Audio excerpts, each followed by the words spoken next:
Hi, it's Leslie Kitchen. I'm one of the Rockstar coaches, and if you don't know me, a little bit about my past is I've been with Rockstar as a coach since before we were actually Rockstar.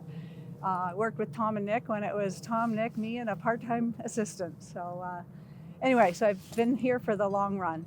The reason I'm on video today is I wanted to show you one of my own personal properties and the power of long-term planning as well as turning negative cash flow into positive cash flow.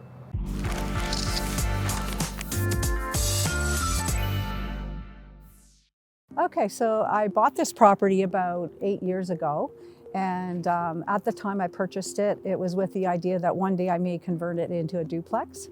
We initially rented it out to a tenant that was there for about 2 years, and at the time it would cash flow just as a single family home. We rolled over tenants, and the last set of tenants have been here for about 5 years, and they just left at the end of August. But prior to that, in 2022, I decided to refinance this property and pull out my original investment. And at the same time, I put on a HELOC, so a home equity line of credit, knowing that one day I may still convert this property into a duplex.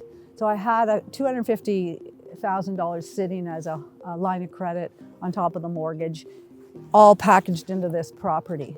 And then when my tenants gave notice and said they were moving out, at the same time I did the refinance, I also got the designs made and a building permit obtained in preparation that if my tenants give notice, I'm already ready to do a duplex.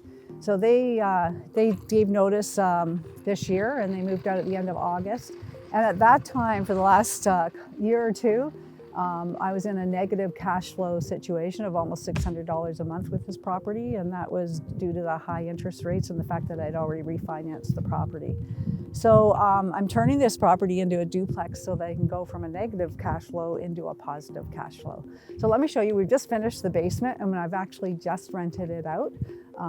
Tenants are moving in next week, so come on with me and I'll show you the basement.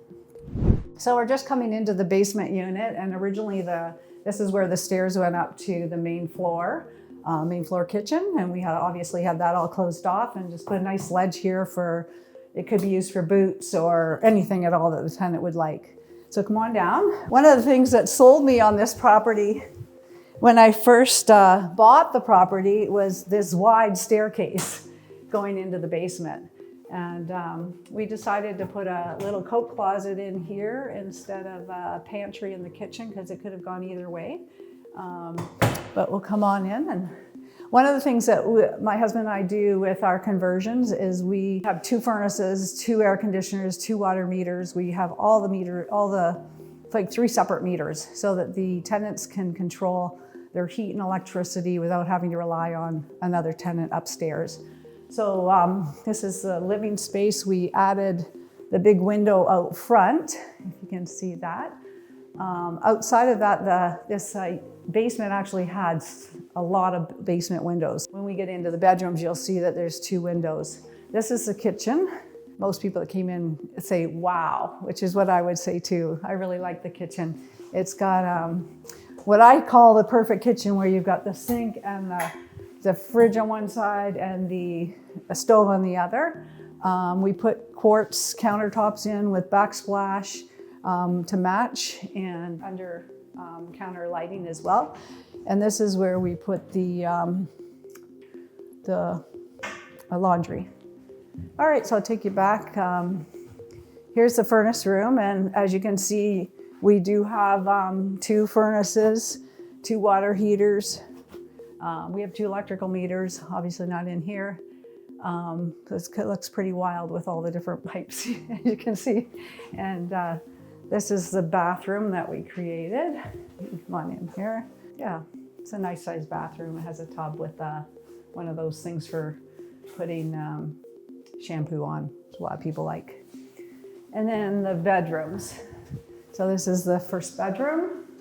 As you can see, they have 2, we put an egress window, like a window to get out easily here on this bedroom. And then this one also has 2 windows as well, this bedroom. So this is the basement. So one of the reasons why we split the utilities, a lot of people ask us, why are you going to that much trouble to split all the utilities? And the reason Initially, we did a conversion in Hamilton where we split the utilities, and one of the things we did discover from that is the water usage between tenants. The upstairs tenant who had more people never had a bill over 60, and most of the time it was around 40. It was only up in the 60s when they had a lot of company come over. And the basement tenants who had 3 people initially were never over, they were in the 30s, their water bill. And we had new tenants move in and their water bill was over $100, like $115. And I phoned them, I said, we might have something leaking. I thought something, he's, oh, no, I just take a lot of showers. So it turns out, like, I'm very grateful to have them split it, because if I hadn't split it, you can imagine that the upstairs tenant is paying for all that usage that the downstairs tenant is using. And I also didn't want to have complaints from the downstairs tenant saying, oh, it's too hot or it's too cold, plugging in heaters or whatever they're doing. So this way they completely control the heat, they completely control the air, how much water they use, and they get their own bill. So because we've done 2 different gas meters and 2 different furnaces, there's obviously more duct work. So the basement duct work we've added, and we lost a little bit of space here. You can see how wide this is.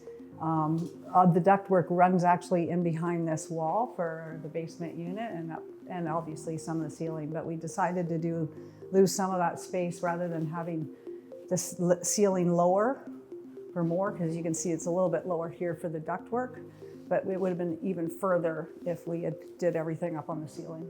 So that's what we did. So we rented this unit out after only 2 showings I think we had. And it's a nice young couple that's just recently married, and this unit is renting for $19.50 a month plus utilities. So you can see that we've started the driveway. We've extended it. We hired a company to extend it. They've done this part until the spring, and in the spring they'll come in and pave it. They're going to clean up some of this mess up here as well, and then we'll probably get a couple bushes to hide the sump pump extender. One of the things I didn't talk about inside is that we dug up the floor all around the perimeter and put weeping tiles in and put in a sump pump just as a preventative measure for any water seepage into the property. I didn't want to damage a brand new unit, so that we did as a preventative measure. So this is the backyard. We actually do have a garage that I thought one day maybe could be a 3rd unit, but I don't know that I want to get to that point with this property. We do have a smaller backyard here, and we allocated most of the backyard to the basement tenant, and the upstairs tenant will get the deck and the front yard. And there's a beautiful park just steps down the street that they can take their kids to if they have any children. Okay, so we're in the upstairs unit now, and I'll share with you what we've changed up here. We put in the pot lights to make it a lot brighter in this unit, and it does have a dimmer switch here, so we can lower the lighting. Obviously the second breaker panel, we haven't yet put the box around it, but that's being worked on. This window here was already here when I bought the property. One of the things I really loved about the property. And in the kitchen, what we changed is the counter, mainly a counter. We put in a electrical stove instead of a gas stove because we wanted to have access to the bathtub. We put an access panel in behind there, so if there's any plumbing issue, we can get back to it. So other than that, and this is where we put the washer dryer. This was originally where the stairs came up from the side door into this house, and I would originally put the washer and dryer in the stairway, but it wasn't going to fit, so we just put it on the side here. Then what happened is after we finished the downstairs, we realized that the soundproofing wasn't that great at all. And this floor was hardwood, the original hardwood, but it was like this thin. And there was no subfloor. It was just right down to the floorboards. And the floorboards had these spaces like this in between them. So there was no wonder we had no soundproofing. So we actually ripped that all up, put a subfloor down, and then put the vinyl plank flooring down. It's a lot, quieter to walk on, and it's made a huge difference for the soundproofing between the 2 units. And just a linen storage closet here. And the bathroom. We redid the bathroom between the The two prior tenants, we had the first two tenants, so we didn't do nothing here other than put a fan in for venting purposes. And this is the master bedroom, or the primary bedroom. And it's a 3-bedroom unit. This one, lots of windows. That's one of the things I love about this house too. They have lots of windows, and this is the smallest bedroom here. Oh.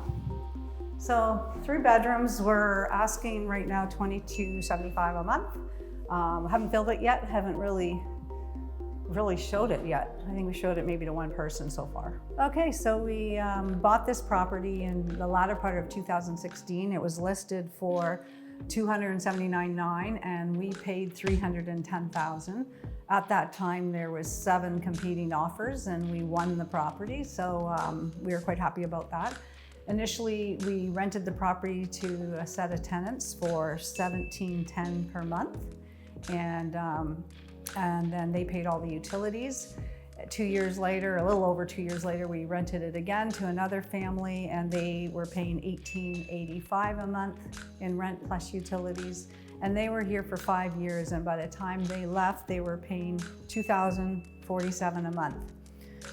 So as I mentioned earlier, we refinanced the property in 2022 and pulled out about $93,000, which included my original investment and a little bit more. We put a mortgage on this property of $600,000, which the mortgage part was $346,000 and the line of credit part was just over $250,000, which I wanted and left there for the eventual conversion if we decided to go forward with that. So the property value at that time was probably maybe about $750,000, I'd say. Anyway, we started out cash flowing, but with the interest rate hikes and some of the expenses, we were subsidizing this house for the last little while for about $600 a month.